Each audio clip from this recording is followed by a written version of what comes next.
오늘 말씀의 제목은 만난 자만이 기다립니다. 만난 자만이 기다립니다입니다. 우리가 여기를 꺼주시겠어요? 맨 위에 거? 네.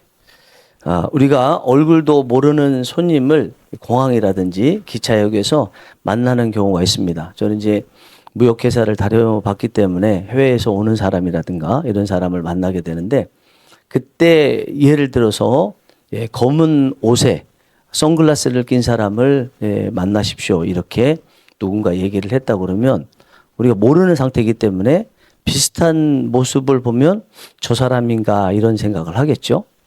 또 어떤 사람이 와서 내가 당신이 기다리는 사람입니다, 이렇게 얘기하면 그 사람은 언격결에 따라갈 수 있는 가능성도 있습니다. 그런데 시골에서 어머니가 올라온다고 생각해 보세요. 그때는 수없이 많은 인파가 있어도 어머님을 바로 알아볼 수 있을 것입니다. 그리고 누가 어머니라고 사칭하면서 거짓말을 해도 속지 않겠죠. 똑같이 기다리는데 아는 사람을 기다리는 것과 모르는 손님을 기다리는 것의 차이가 여기에 잘 나타났습니다. 오늘 본문의 말씀은 기다림에 대한 이야기입니다. 이제 예수님께서 제자들과 함께 성전에 들어갔다가 나오는데, 제자들이 성전의 아름다움을 한껏 자랑을 하면서 마치 예수님은 그곳에서 사신 적도 없는 것처럼 예수님께 자랑을 했습니다. 그러자 예수님께서 그 말씀을 들으시고 아주 즐거운 얘기를 하셔야 되는데 듣기에 굉장히 두려운 말씀을 하십니다. 그것은 야, 이렇게 아름답지, 그러나 얼마 후에 이 성전이 다 회파돼서 돌 위에 돌 하나도 남지 않고 다 무너질 거야, 이렇게 말씀하십니다. 실제로 AD 70년에 예수님의 말씀대로 예루살렘 성전은요 완전히 무너졌는데 말 그대로 돌 위에 돌 하나도 남지 않을 만큼 다 로마에 의해서 무너졌어요. 그래서 실제 예루살렘 성전 남아있는 보면 땅에 박혀있는 돌 외에는 그 위에 하나도 남아있지 않습니다. 나중에 이제 그 위에 중축을 하고 해서 지금은 이제 벽만 어떻게 중축을 해서 남아있는 상태입니다. 이런 말씀을 하니까 제자들이 생각하기에 이게 무슨 말씀이지? 두려운 말씀인데 언제 이런 일이 일어난다는 말씀일까라고 궁금하겠죠? 언제가 중요해요? 언젠가 여쭤보기에는 그러니까 그때 징조가 어떤 징조가 일어납니까? 이렇게 여쭤봐요. 예수님께서 그 징조에 대해서 오늘 본문 앞에 있는 마가복음 13장 5절 6절에서 이렇게 말씀합니다. 예수께서 이르시되 너희가 사람의 미혹을 받지 않도록 주의하라. 많은 사람이 내 이름으로 와서 이르되 내가 그라하여 많은 사람을 미혹하리라. 여기 보니까 사람의 미혹을 받지 않도록 주의하라. 이때 멸망의 때가 되면요 사람이 찾아와서 사람들을 미혹한다는 것입니다. 그리고 그때 보니까 예수님의 이름으로 온대요. 내가 예수다 그러면서 사람들을 속인다는 거죠. 이게 끝인 줄 알았더니 끝이 아니고 시작이라고 말씀하는데, 그러면 이런 일이 언제 일어나는지 보니까 마가복음 13장 10절 이렇게 말씀합니다. 또 복음이 먼저 만국에 전파되어야 할 것이니라. 여기 복음이라는 것은 예수 그리스도에 대한 소식이죠. 예수님이 우리의 구원자다라는 것이 만국 전 세계에 전파되어야 그때 종말이 온대. 이게 지금 전 세계 종말, 세계가 없어지는 데에 대한 내용인데 먼저 복음이 전파되는데, 근데 만국이래요. 그럼 만국에 복음이 전파된다는 것이 모든 사람들이 예수님을 다 믿는다는 이야기인가? 그런 이야기가 아니고요. 종족별로 봤을 때 나라가 있고 민족, 종족이 있죠. 종족에게 누군가가 복음을 전하게 되는데 그 복음을 들은 적이 없는 민족이 없을 만큼 모든 민족, 종족에게 복음이 전파된다.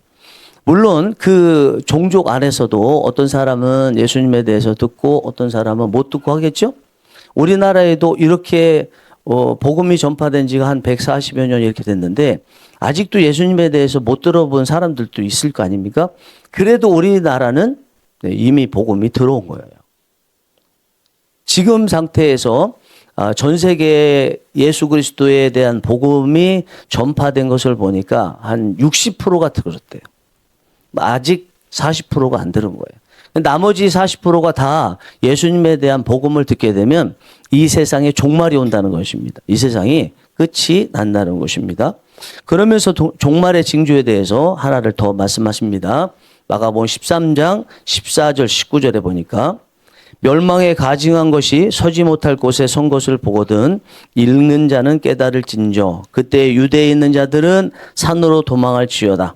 이는 그 날들이 환란의 날이 되겠습니다. 하나님께서 창조하신 시초부터 지금까지 이런 환란이 없었고 후에도 없으리라. 멸망에 가증한 것이 서지 못할 것에 선대요. 이 멸망에 가증한 것이라는 것은요, 우상을 말하는 것이고, 서지 못할 곳이라는 것은 우상이 서지 못할 곳이 어디예요? 교회가 되겠죠, 기본적으로? 그러면 이것은 이제 예수님께서 당시에 말씀하신 거니까 예루살렘 성전을 말하는 것입니다. 예루살렘 성전에 멸망에 가증한 것이 선대요. 그러면 예루살렘 성전이면 하나님을 예배하는 곳인데 가증한 것이라는 것은 하나님을 예배하는 것과 관계없는 것. 예를 들어서 다른 나라의 그 신상을 새긴다든지 아니면 어떤 사람을 신성화해가지고 사람의 형상을 세운다든지 이런 일이 일어난다는 것입니다. 그때가 되면 환란의 날이 임한다 이렇게 말씀합니다. 이거는요, 이제 예수님께서 오시기 7년 전에 7년 동안 성도들에게 엄청난 환란이 와요. 여기 지금 말씀에도 나온 것처럼 하나님께서 창조하신 시초부터 지금까지 이런 환란이 없었고 후에도 없으리라. 지구가 있은 이후로 여러 가지 환란이 있었지만 이때 당하게 되는 환란은 그 어떤 환란과도 비교할 수 없을 만큼 엄청난 환란일 것이라는 것입니다. 이게 성도들에게 임하는 거예요. 이 징조가 언제 어떤 식으로 나타나냐면 예루살렘 성전에 우상과 같은 것이 세워질 때 이제부터 우리 성도는 이런 환란을 당하겠구나 하는 것을 알게 된다는 것입니다. 그러면 지금 이제 예루살렘에 성전이 있나? 예루살렘 성전이 없어요. 아까 말씀드린 대로 AD 70년에 다 회파가 돼서 예루살렘 성전이 없습니다. 그럼 어떻게 되겠습니까? 우리가 성도로서 7년 대환란을 당하기 위해서는 먼저 뭐부터 있어야 돼요? 성전부터 지어져야 되겠죠. 근데 지금 실제로 예루살렘에 성전이 지어지고 있는데 성전 같은 경우에 첫 번째 성전이 솔로몬이 지은 성전이죠. 그걸 제1성전. 그리고 바벨론에 의해서 나라가 멸망하면서 무너졌는데 다시 세워졌습니다. 그게 스룹바벨 성전. 그것이 제2성전이에요.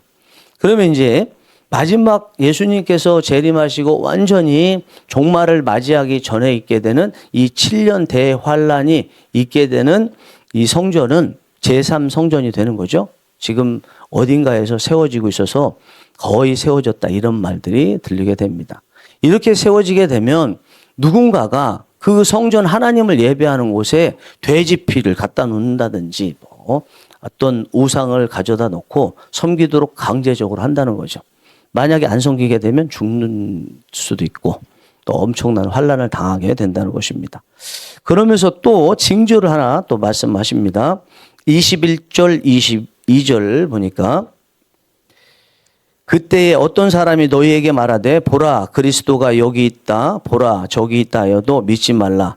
거짓 그리스도들과 거짓 선지자들이 일어나서 이적과 기사를 행하여 할 수만 있으면 택하신 자들을 미혹하려 하리라. 여기 보니까 이때가 되면요. 그리스도가 여기 있다. 그리스도가 저기 있다. 이렇게 말한다고 합니다. 그리스도는 누군가요? 예수님 말하는 거죠. 예수님이 여기 계시다. 예수님 한 분이신데 예수님이 여기 계시다. 이렇게 이야기를 한다는 것입니다. 그런데 그들은 다 거짓 그리스도들. 거짓 선지자들. 다른 식으로 이야기하면 적그리스도들. 적그리스도라는 것은 그리스도를 대적한다는 말의 준말입니다. 대적자 그리스도. 그러니까 예수님과 전혀 상관이 없을 뿐만 아니라 예수님을 대적하고 예수님 믿는 우리를 대적한다는 거죠.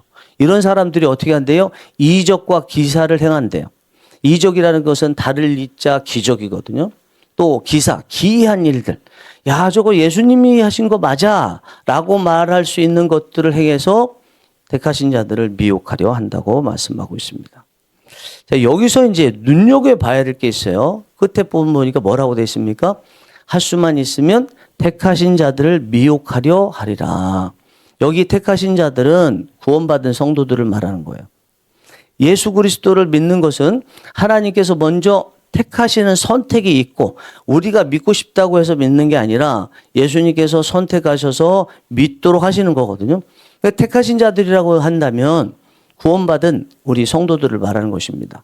그런데 이런 거짓 그리스도들, 거짓 선지자들, 그 뒤에 사탄이 있는데 사탄과 사탄에 의해서 능력을 받고 하나님 반대편에 활동을 하는 이 거짓 그리스도들과 거짓 선지자들이 택하신 자들인 성도들을 미혹한대요. 미혹해서 뭐 하려고 미혹할까요?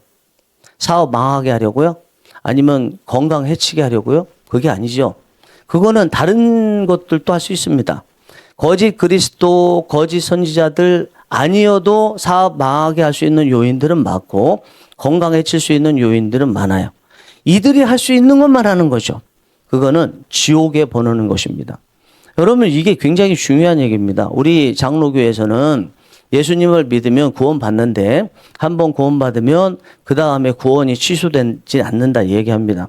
저는 교단식으로 이야기해서 저도 오늘 교단에 의해서 목사로 정식 취임을 하기 때문에 교단의 교리가 옳다 그르다 얘기를 하고 싶은 생각은 없습니다.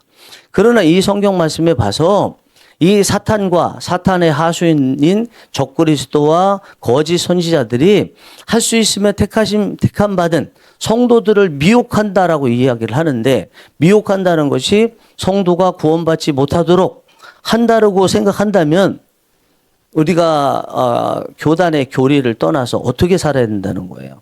예수님께서 이 말씀을 하시는 이유가 뭘까요? 안일하게 신앙생활하지 말라라는 거죠. 됐다고 치고 신앙생활하지 말라는 거죠. 똑바로 신앙생활하라는 거죠. 예수 그리스도를 믿었으니까 나는 괜찮아 라고 생각하면서 신앙생활하지 말라는 거죠. 이게 종말 때에 우리가 가져야 될 마음인 것을 지금 말씀하고 있는 것입니다. 이렇게 해서 이제 마지막 때가 되면 우리 성도들에게 7년 대환란이 오고 엄청나게 환란을 받다가 죽기도 하는 일이 있어요. 그런데 그들의 그 힘도 거기까지입니다. 7년이면 끝납니다. 7년이 지나면 어떻게 일어나나 반전이 생기게 되는데 24절, 25절 같이 한번 읽어보겠습니다. 시작. 그때에 그 환란 후 해가 어두워지며 달이 빛을 내지 아니하며 별들이 하늘에서 떨어지며 하늘에 있는 권능들이 흔들리리라. 그때에 25절까지요. 예. 그때에 이거는 이제 7년 동안 성도들이 대환란을 당한 후에 그죠? 그래서 뒤에 그때 그 환란 후 해가 어두워지며 달이 빛을 내지 아니하며 별들이 하늘에서 떨어지며 하늘에 있는 권능들이 흔들리리라. 그러면 하늘에 있는 권능들이 뭘까요? 앞에 24절에 나와 있는 해와 달 그리고 25절에 나와 있는 별들을 말하는 거죠. 이런 것들이 천체라고 하는데 하늘에 있는 이런 광명체들이 하늘에서 떨어지는 일이 일어납니다. 이것을 또 하나님께서 하시는 대재앙이라는 거예요. 대재앙이 시작되면 이제 악한 것들을 향해서 하나님께서 대반전을 일으키십니다. 이 반전을 일으키시는 도구로 하늘에 있는 이 천체들을 사용하시는 것입니다. 그리고 드디어 우리가 기다리던 예수 그리스도께서 다시 재림이라고 그러죠. 2000년 전에 오신 것을 처음 오셨다고 해서 처음 초자인 초림이라고 그러고 다시 오시는 예수님을 다시 제자를 써서 재림하신다고 이제 표현을 씁니다. 26절, 27절 보겠습니다. 시작. 그때에 인자가 구름을 타고 큰 권능과 영광으로 오는 것을 사람들이 보리라. 또 그때에 그가 천사들을 보내어 자기가 택하신 자들을 땅 끝으로부터 하늘까지 사방에서 모으리라. 이제 대환란이 우리에게 주어지면 그러나 사탄의 그 힘도 거기까지고 지나게 되면 하나님께서 반격을 가하시면서 천체로 반격을 가하시면서 동시에 우리가 기다리던 예수님께서 오시는데 하늘구름을 타고 오세요. 그리고 손에는 생명책이라고 하는 구원받아 천국 갈 사람들의 이름이 기록되어서 이 이름이 기록된 사람들을 천사들이 사방 끝에서 다 모아서 공중에서 다 예수님 끝까지 믿는 사람들은 예수님을 맞이하게 되고 나중에 이제 천국으로 들어가서 예수님과 혼인식을 맺게 된 것이 앞으로 일어날 일들입니다. 자, 여기서 우리는 예수님을 기다려야 돼요. 다시 오실 예수님을 기다려야 돼요. 오늘 임마누엘 했는데 예수님께서 우리와 함께 하신다는 것이 임마누엘인데 그 임마누엘 하시는 그 예수님을 우리가 맞이하고 영원히 예수님과 함께 임마누엘의 삶을 살아야 되는데 그러기 위해서 아직 안 오셨으니까 우리가 기다려야 되겠죠? 어떻게 기다릴 것인가 오늘 말씀을 통해서 보고자 하는데 일단은 오늘 말씀 보니까 이제 종말의 때가 되면 예수 그리스도께서 여기 있다 저기 있다라고 한다고 그랬죠? 자, 여기 있다 저기 있다 한다. 왜 그런 일이 일어난다고 그랬어요? 일단은 26절 27절 한번 보겠습니다. 같이 읽겠습니다. 26절 27절 시작. 그때 인자가 구름을 타고 큰 권능과 영광으로 오는 것을 사람들이 보리라. 또 그때에 그가 천사들을 보내어 자기가 택하신 자들을 땅 끝으로부터 하늘 끝까지 사방에서 모으리라. 네. 종말의 때가 되면요. 거짓 선지자들이 처음에는 예수님하고 똑같은 모습으로 활동을 합니다. 착한 모습으로 또 연약한 사람들을 도와주는 모습으로 예수님께서 기적을 행하셨는데 이 거짓 선지자들, 거짓 그리스도, 적그리스도 이들도요. 사탄에 의해서 힘을 받았기 때문에 이런 권능들을 행해요. 그러면 예수님인 줄 알아요. 이곳저곳에서 예수 그리스도께서 나타나셨다, 재림하셨다 이런 얘기들이 이때 들린다는 것입니다. 지금도 많은 사람들이 사이비 이단에 의해서 빠지는데 그 이유가 뭐예요? 그들이 사이비 이단의 그 교주가 뭐라고 그래요? 자기가 재림주라고 그래요. 재림주. 그리고 자기가 성령이라고 그러잖아요. 하나님이라는 얘기예요. 그러니까 사람들이 그 얘기 듣고 빠지는 거예요. 우리가 생각하기에는 절대로 안 빠질 것 같은데 중직자들도 빠져요. 장로님들도 빠져요. 빠진 사람 데리러 갔다가 장로님들도 빠져요. 왜 이런 일이 일어날까요? 절대로 안 빠진다고 한 것은 자기들의 생각이고 실제로 만나봤을 때는 성경 해석도 아주 탁월하게 잘하는 것 같고 또 기적도 행하기 때문에 빠지는 거예요. 예수님하고 똑같은 것 같거든요. 예수님께서는 그리고 성경에서는 이 사탄과 사탄에 의해서 이제 사역을 하는 이들 그들을 주로 뭐라고 얘기하냐면 광명한 천사라고 이야기합니다. 광명이라는 것은 빛이 있다는 거거든요. 빛은 오직 하나님만 있습니다. 하나님은 빛이시죠? 그리고 예수 그리스도께서도 빛으로 이 땅에 오셨다고 그랬죠? 그런데 사탄도 마치 자신이 빛이 있는 존재처럼 사탄은 원래 저 지하 감옥 무적행에서 그 어두운 곳에서 있는 존재거든요. 그러니까 빛하고 전혀 상관이 없습니다. 그런데 사탄이 하나님인 것처럼 가장하기 위해서 마치 자신이 빛이 있는 존재처럼 사랑도 있는 존재처럼 누군가를 우애하는 존재처럼 이렇게 활동하다 보니까 사람들이 속는 거예요. 근데 속으면 안 되거든요. 예수님의 재림과 관련해서 속으면 안 돼요. 그런데 속아요. 왜 속으면 안 되나? 성경 한 구절만 알아도 속지 않아요, 여러분. 그렇게 신학을 많이 했는데도 목회자들도 속아요. 제가 다니던 신학교에 신대원 같이 다니던 후배가 속았습니다. 나중에 보니까 신천지에 빠져 있었어요. 왜 속냐면 성경에 대해서 그렇게 많이 아는데 아는데도 속아요. 성경 한 구절을 몰라서 그래요. 그게 좀 전에 읽었던 26절, 27절의 말씀입니다. 다시 한번 띄워줘 보시겠어요? 예수님께서 다시 오실 때 어떻게 한대요? 그때 인자가 구름을 타고 큰 권능과 영광으로 오는 것을 사람들이 보리라. 예수님께서 다시 오실 때 구름 타고 오시죠? 그 다음에 땅으로 오신다는 내용이 있어요, 없어요? 없죠? 다시 오시는 예수님이 땅으로 오실까요, 안 오실까요? 처음 오셨던 예수님, 2000년 전에 오셨던 예수님은 땅으로 오셨습니까? 하늘로 오셨습니까? 땅으로 오셨죠? 왜 땅으로 오셨어요? 예수님께서 구약에서 예언된 그분이라는 것을 보여주시기 위해서 첫 번째 땅으로 오셨습니다.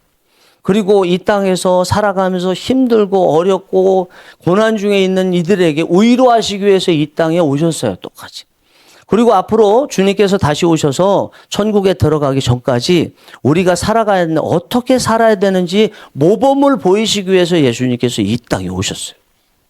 그러기 위해서 예수님이 바로 십자가에 죽으신 것이 아니라 33년이라는 삶을 사시면서 어떻게 살아야 되는지 모범을 보여주셨어요. 여러분, 예수님의 삶이라는 것은 단순히 십자가를 지고 부활하신 그것만을 위해서 오신 것이 아니고, 어릴 때 아기 예수로 오셔서 34년을 사신 것은 예수님의 삶 전체를 우리가 따르라고, 모범이 되라고 오신 거거든요. 그리고 마지막으로 우리를 위해서 우리 죄를 대신 지시고 십자가를 지시기 위해서 이 땅으로 오셨어요. 그러니까 우리에게 구원을 주시기 위해서 예수님이 오신 거거든요. 그것을 위해서 이 땅에 오시고 우리와 함께 사셨습니다. 그러나 다시 오시는 예수님은요, 우리에게 구원을 주시기 위해서 오시긴 오셨지만 한편으로 이야기하면 심판하시기 위해서 오시는 거예요. 같이 사시면서 뭔가를 알려주고 살아갈 수 있고 구원을 받을 수 있는 방법을 아실 기회는 처음 예수님을 오시고 다시 땅에 있는 사람인데 예수다, 그리스도다, 그런 말을 들으면 그 사람이 그리스도라는 거예요? 아니라는 거예요? 아니라는 거죠. 여러분, 어떻게 얘기를 해야 돼요?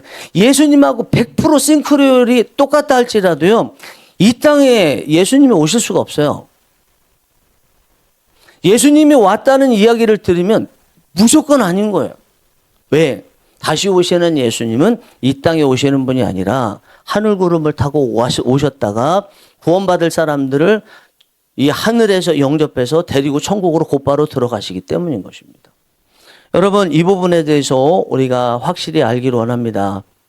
아까도 그 택함받은 자들을 미혹하는 것이 사탄과 그의 하수인들이 하는 일이기 때문에 여러분들께서 예수님을 잘 믿으면 잘 믿을수록 더욱더 이 거짓 선지자들, 거짓 교사들, 이런 이들이 우리를 미혹할 가능성이 많아지거든요.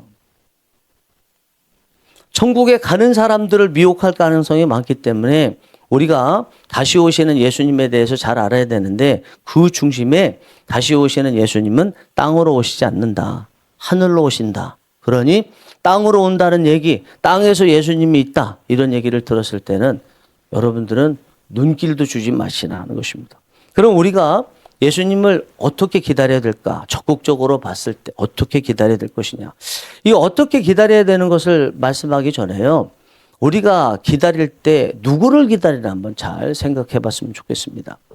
어떤 음식점이 있는데 이 음식점이 엄청나게 사람들이 많아요. 그래서 식사 시간이 되면 줄을 많이 서 있습니다. 근데 어떤 사람들은 끝까지 기다리다가 먹는데 어떤 사람들은 좀 줄을 서다가 포기하고 그냥 가버려요. 포기하고 가는 사람은 왜 포기하고 갈까요? 그 음식점의 음식 맛을 모르거나 아니면 예전에 먹어봤는데 그렇게 기다려서 먹을 만큼 맛있진 않던데? 이런 맛을 경험한 사람은 끝까지 기다리지 않겠죠. 그러나 다른 음식점들이 많지만 이 음식점에서 나오는 음식은 나는 1시간도 기다릴 만한 가치가 있을 만큼 맛있더라. 그런 사람은 기다리겠죠. 여러분, 기다리는 것은요, 맛을 아는 사람이 기다린다는 것입니다. 요즘에는 뭐 잘 그렇지 않지만 예전에 남녀가 이제 결혼하기 위해서 이제 만나게 됩니다. 너무 좋아요. 근데 마지막에 이 남자와 이 여자와 내가 결혼해도 될까? 테스트하고 싶은 생각이 들겠죠? 그러면 여러 가지 테스트 방법을 생각하는데 그 중에 하나가 뭐냐면 어디에서 만나자고 이야기를 합니다. 그런데 미리 가긴 갔는데 만나야 될 그곳에 안 가요. 숨어서 봐요. 자기 안 온 것처럼 하는 거죠. 그러면 상대방이 오겠죠? 왔는데 시간이 돼도 안 와. 자기는 이미 와 있지만 그것을 드러내지 않고 숨었어요. 안 왔어요. 그럼 상대방이 어떻게 해요? 가야지. 그리고 가는 사람이 있을 것이고 기다리고 기다리다가 끝까지 안 오는데도 끝까지 기다리는 사람이 나름대로 있겠죠. 그것을 보면서 시간이 돼도 안 오는 상대방을 보고 그냥 돌아가는 사람이 있을 것이고 끝까지 기다리는 사람이 있을 것인데 왜 돌아갔을까요? 시간도 안 지키는 사람하고 나는 결혼할 수 없어. 나에게는 시간이 중요해. 시간 약속을 잘 지키는 사람이 중요해. 이런 사람들은 기다리다가 그냥 갈 것입니다. 여러분, 그 사람들 나무랄 거 아니죠? 시간을 소중히 여기는 사람들은 그에 맞춰서 똑똑하게 그 시간 기다리지 않고 뭐 다른 좋은 것에 더 쓰겠다고 생각하면 잘하는 것이라고 생각합니다. 굉장히 똑똑하다고 생각합니다. 그러나 적어도 그 상대방을 사랑하는 것은 아니다. 사랑이라는 것, 결혼이라는 것은 똑똑한 것으로 하는 것이 아니라 사랑으로 하는 거잖아요. 그 사랑하는지 사랑하지 않는지를 이 사람은 기다림으로 테스트를 해본 거예요. 아, 내가 정말 일반적인 상식면에서 시간 약속 지키는 것은 옳지 않더라도 그러나 사랑한다면 한 번이라도 더 보고 싶고 돈을 내고라도 보고 싶은 그런 사람이 맞고 평생 같이 살고 싶은 사람이 맞다면 늦게 와도 또 심지어 끝까지 안 와도 기다릴 수 있는 마음을 갖고 기다리는 사람은 아, 내 결혼 대상자, 배우자로 마땅하다 이렇게 생각되는 거 아니겠습니까? 여러분, 예수님을 기다린다는 것도 마찬가지예요. 다시 오시는 예수님 기다려야 되는데 예수님을 기다린다는 거 결국은 사랑하는지를 보는 거거든요. 여러분께서 성경을 보실 때 기도응답이든지 또 성령님이 오신다고 예수님께서 기다리라고 말씀하실 때든지 정확하게 수학 공식처럼 시간을 정해놓고 기다리라고 하는 그런 성경 구절이 있던가요, 없던가요? 없습니다. 하나님께서는 우리에게 기도응답이든지 하나님을 기다리든지 뭘 기다리든지 기다리는 것에 대해서 시간을 정해놓으신 적이 없어요. 일부러 막연하게 만드세요. 왜 그러실까요? 정말로 하나님이 주시는 기도응답 그리고 하나님이 보내신 성령님, 하나님께서 보내신 메시아이신 예수 그리스도를 정말 기다릴 만한 가치가 있다고 생각하고 사랑하는지를 보고 싶으신 거죠.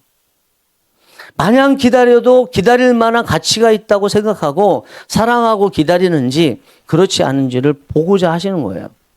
마태복음 25장에 보면 열처녀의 비유가 있습니다. 이 열처녀의 비유에서 5처녀는 신랑을 기다리고 5처녀는 신랑을 기다리지 않았어요. 왜 기다리고 왜 기다리지 않았을까요? 그 차이도요.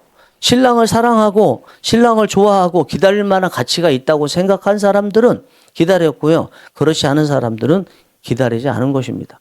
그래서 성경에 보면 예수 그리스도께서 오시는 것을 뭐라고 표현했습니까?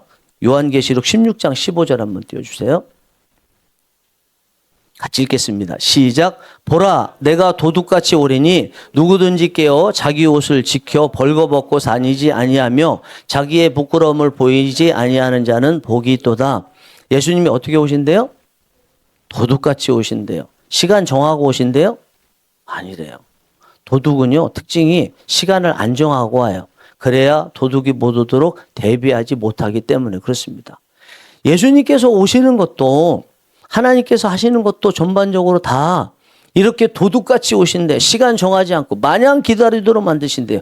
그럼에도 불구하고 기다릴 만한 가치 있고 사랑하는지를 보기 위해서 하나님께서 시간을 정하지 않았다고 이렇게 말씀하고 있습니다. 그러면 여러분, 누가 도둑같이 오시고 시간 정해지지 않았는데 예수님을 끝까지 기다릴까요?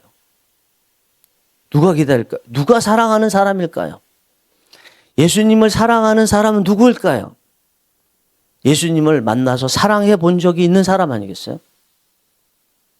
만나본 적도 없고 이 예수님이 어떤 분이고 자기 안에서 예수님이 사랑할 만한 가치 있고 기다릴 만한 가치 있다는 것을 모르는 사람이 어떻게 예수님을 기다리겠습니까? 결국 예수님을 기다리는 사람은요, 예수님을 만나본 사람이에요. 이미 초림으로 오셨던 그 예수님을 만나본 사람, 만나봤더니 예수님은 내 인생을 걸어도 될 만큼 주인으로서 기다려도 될 만한 가치가 있고 사랑할 만한 가치가 있고 내 목숨보다 귀하다고 여길 가치가 있고 예수님께서 함께 계시면 천국 같다라고 느낄 수 있는 사람이 기다리겠죠. 여러분, 천국이라는 것은요, 지옥 안 가면 가게 되는 곳이 천국이 아닙니다. 우리가 이 세상을 떠나서 가게 되는 곳은 두 개잖아요. 천국 아니면 지옥이잖아요. 저는 예전에 그렇게 생각했습니다. 나 천국 안 가도 좋다. 적어도 지옥만 안 갔으면 좋겠다. 그 얘기가 그 얘기 같잖아요. 지옥만 안 가면 둘 중에 하나만 가기 때문에 당연히 천국에 들어가는 거잖아요. 그런데 성경에 깊이 보니까 그러지 않더라고요.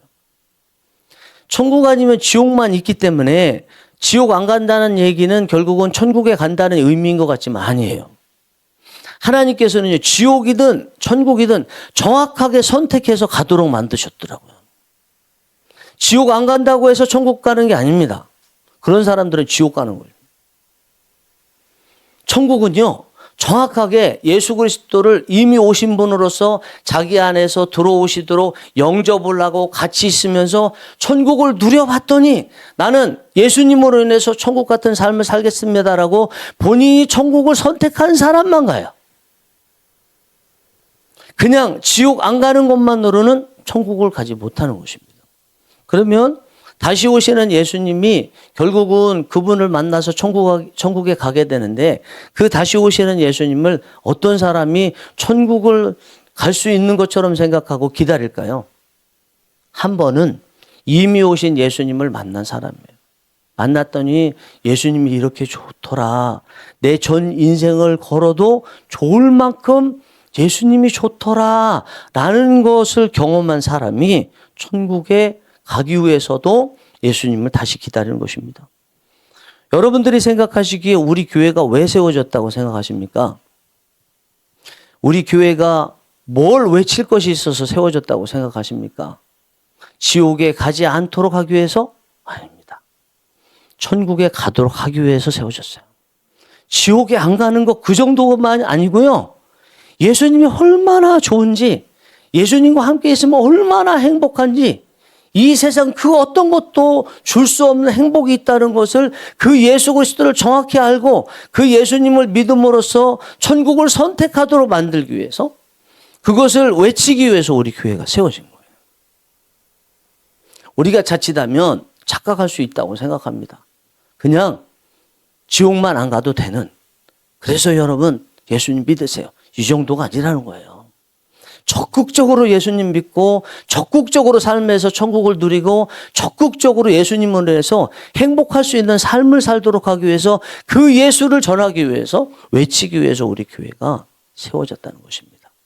사랑하는 성령이 일하시는 교회 성도 여러분, 오늘은 주님이 오시기를 기다리는 대림절입니다. 대가 기다릴 대자에 임자가 이말 임자죠. 그러니까 예수님께서 오시는 것을 기다리는 거예요. 그런데 지금 제가 설교 전체적으로 전할 때는 다시 오실 예수님에 대해서 전했지만 마지막에 결국 뭘 전한 것 같아요? 이미 오신 예수님 아직도 안 만나셨으면 처음 오신 예수님을 만나라고 또 전하는 거예요. 예수님을 기다리는 것을 마라나타라고 이야기합니다. 마라나타. 이게 헬라어인데 마라나타는 두 가지 뜻이 있어요. 마란 아따라고 할 수도 있고 마라나 싸도 있어요. 하나는 예수님 이미 오셨습니다라고 하는 게 이 마라나타 속에 있습니다. 또 하나는 예수님 오시옵소서라는 그것도 같이 있어요.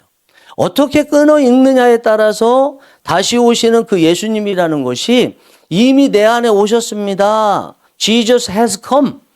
이미 already 오셨습니다라는 게 있어요. 그러나 다른 식으로 또 끊어 읽으면 Jesus will come to me. 앞으로 오실 것입니다. 그분을 내 기다리니 주님 오시옵소서 하는 두 가지 의미가 있어요. 우리 성령이 일하시는 교회 성도 여러분들은 오늘 대림절에 처음 시작하면서 다 처음 오시는 예수님을 기다리실 수 있는 은혜가 있기를 원합니다. 이미 오신 분들도 계시지만 그렇지 않은 분들도 계실 수 있다고 생각하고 처음 오신 예수님을 기다리고 또 이미 처음 오신 예수님 맞이하신 분들은 다시 오실 예수님도 기다리시는 은혜가 있었으면 좋겠습니다. 그런데 참 의미가 있어요. 대림절 첫 주일에 우리 성령이 일하시는 교회가 정식 설립 예배를 드려요. 원래는요, 더 빨리 이 설립 예배를 드릴 수 있었습니다. 그런데 우리가 설립 예배를 드리는 것은 노회에서 공식적으로 주관해서 드려야 되거든요. 노회장님이 시간이 돼야 되는데 노회장님이 가장 빠른 시간이 되는 게 오늘이기 때문에 오늘 드렸어요. 저는 이게 대림절을 생각도 안 했습니다. 그런데 마침 또 대림절이에요. 성경에 보면 때가 있는데 때들이 하나님께서 억지로 맞추신 거 없습니다. 이거 우리가 보기에는 억지로인데 성경 구약과 신약 다 보면 하나님께서 때를 탁탁탁탁 맞추셨어요. 성령이 임하신 때, 오순절 때, 예수님께서 십자가를 지신 때, 우리의 구원을 뜻하는 구약의 유월절 이런 것들을 다 맞추셨잖아요. 그러면 저는 우리 교회 설립 예배가 이 대림절 첫 주일에 맞춰서 하나님께서 주셔서 이렇게 설립 예배를 드리고 있다는 것은 하나님께서 우리를 향해서 뜻하신 뜻이 있다고 생각해요. 우리를 향해서 외치기를 원하시는데 뭘 외치기를 원하나? 너희들 예수 그리스도를 기다리는 사람으로 만들라고 너희 세웠어라는 것이 하나님의 뜻이라고 생각합니다. 외칠 것 많이 있겠지만 그 무엇보다도 밖에 나가서 여러분 예수님을 기다리셔야 됩니다. 예수님을 꼭 맞이하셔야 됩니다. 이것을 우리가 외치기를 원하셔서 우리 하나님께서 오늘 이 대림절 첫 주일에 우리 교회에 설립 예배를 시작하게 하셨다고 생각합니다. 우리 성령이 일하시는 교회 모든 분들이 이미 오신 예수님을 다 맞이하시고 그리고 다시 오실 예수님을 다 맞이하시면서 함께 동일한 성령의 또 동일한 구원받은 자의 기쁨으로 다른 분들에게도 간증하듯이 여러분도 예수님 맞이하시기 원합니다. 맞이게 하시기 위해서 기다리십시오. 외칠 수 있는 은혜가 있기를 간절히 바랍니다. 기도하시겠습니다.